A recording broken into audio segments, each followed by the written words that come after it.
Hello FIGGIE fiends and collectors, this is me, Alias1000, back again with another Star Wars The Black Series figure review. And well, today, just to get straight into it, we're going to be taking a look at the Stranger from the Acolyte. First and foremost, as always, we're going to take a look at the packaging, then the figure itself. As always, you've got Star Wars The Black Series at the top there, lovely window display where you can see the figure and all the accessories that it does come with. You've also got a backdrop there, which is faded into that lovely colour banding.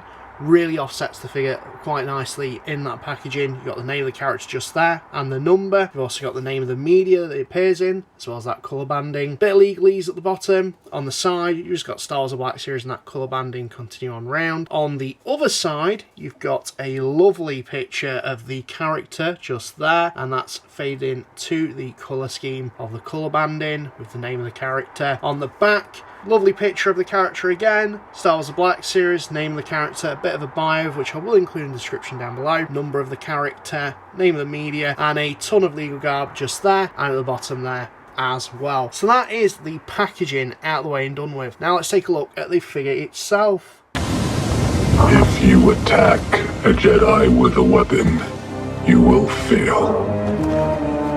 Steel or laser are no threat to them. But an Acolyte kills without a weapon. An Acolyte kills the dream. So here we have the Stranger in hand, and I have to say this figure absolutely slaps. Once again, Hasbro are on a massive roll this year in producing some top tier FIGGIE fiendery. There's quite a bit to go through this one, and well, unlike some other figures, I think the best way to get into it is with the accessories first and foremost. So as you can see here, you've got this really cool helmet that he is actually packed in with. Now I'm kind of going to go through this a little bit scene by scene, because the Stranger does slowly get revealed, unmasked through the battle on Kofar. So just looking at the helmet first and foremost, really cool details on that. You've got the bronze, almost gold Crotosis. I never pronounce the name of the material, but I love the design of the helmet. There's something very menacing with the teeth and the very narrow slit eyes. The purpose of the helmet is to dampen a lot of the surroundings and really attune someone to the Force and rely on the Force in combat and any situation that they're wearing this. It just looks absolutely rad. I love the dings, I love the scuffs, I love how you can see where it's been forged and put together, rather rudimentary. It's awesome. I love the look of this. Now, as the Stranger faces off against the Jedi on Kofar, Jackie Long, as she's attacking, manages to break his helmet into two. So you can remove the helmet.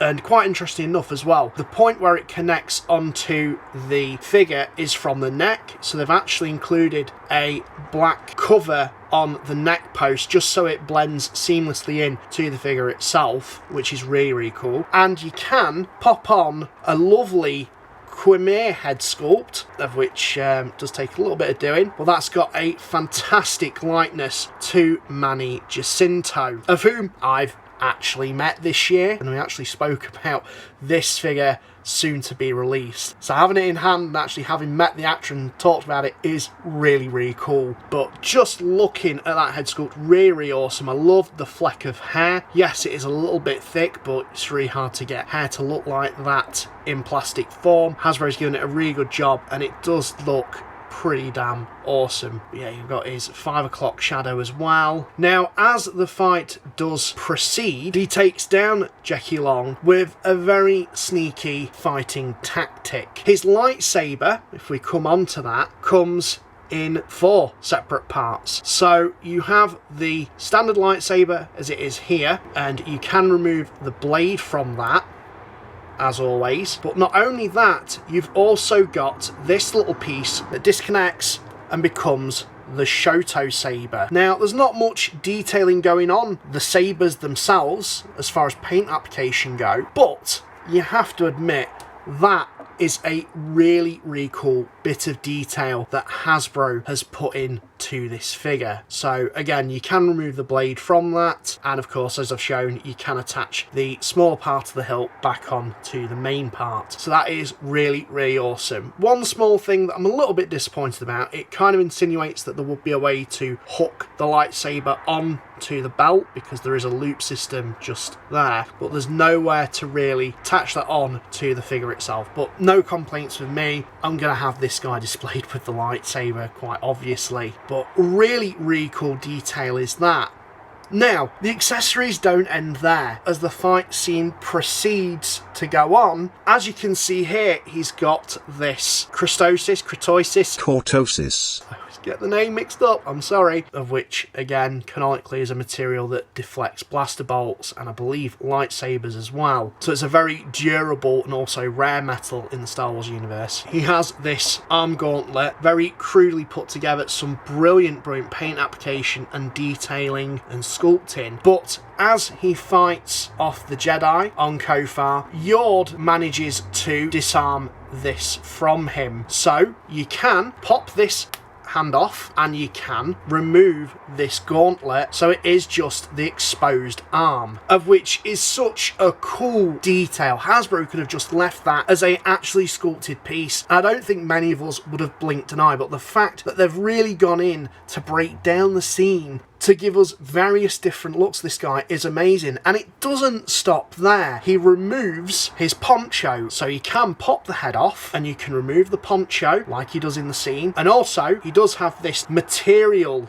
layer underneath that, of which again you can remove as well. And if you didn't really like the look of the plastic poncho, then this, you know, serves just as nice. And you can pop either one of the heads on, but if you're going to go for accuracy, I suppose, and actually reveals the under details of the figure itself. Again, I'm so impressed at the level of thought and detail Hasbro put into those accessories. This is the kind of level of thought I really want them to strive for in the future when it comes to accessories, because that's a hell of a lot of stuff to pack in with a figure. And bear in mind, this is a standard release figure at that. So a major kudos to Hasbro for this. Just now looking into the details of the actual figure itself, again, we've taken a look at the head sculpt, of which is really, really lovely, but the robes themselves are just beautifully sculpted. It is a completely new figure as far as I'm aware, from head to toe. And looking at the arms, they're very dirtied up and weathered, of which looks absolutely fantastic. That's accurate as to how he appears in the Acolyte. He's not a particularly clean character until he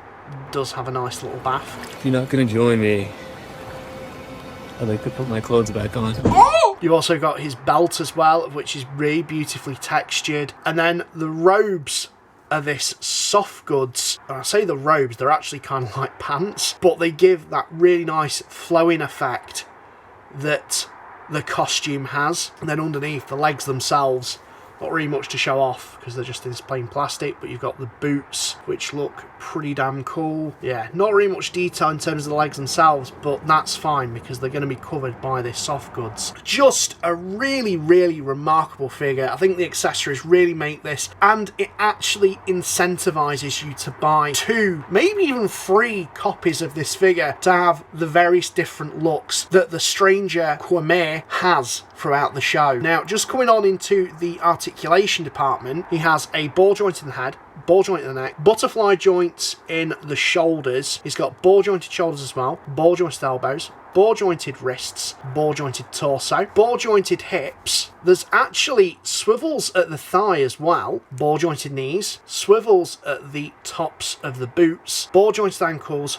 with the rocker joints. So you can get this guy in some absolutely phenomenal poses. Overall, I am absolutely blown away with this figure. It could have been a really basic one, but Hasbro actually took the time and the effort to make this, quite frankly, the most definitive version of the Stranger. I'm not sure what they could do better. I'm not sure what accessories they could include, because this is just pitch perfect. Kind of similarly to SM33, it's a beautiful send-off for the Acolyte as a figure line, because I highly doubt we're going to see any more Acolyte characters, although unlike Skeleton Crew, I really do think that Acolyte is justified of more characters to be made. And this one's a little bit bittersweet in seeing how good this figure actually is and what we could have maybe got off the back of this if we didn't have a certain part of the whiny fan base that moaned about it so vehemently. Thoughts about the Acolyte aside though, this figure absolutely in its own right slaps so damn hard. I highly recommend it if you enjoyed the Acolyte. Even if you didn't, I think you're going to really appreciate this figure quite a bit. It's one of the rare instances with a main character like this where it justifies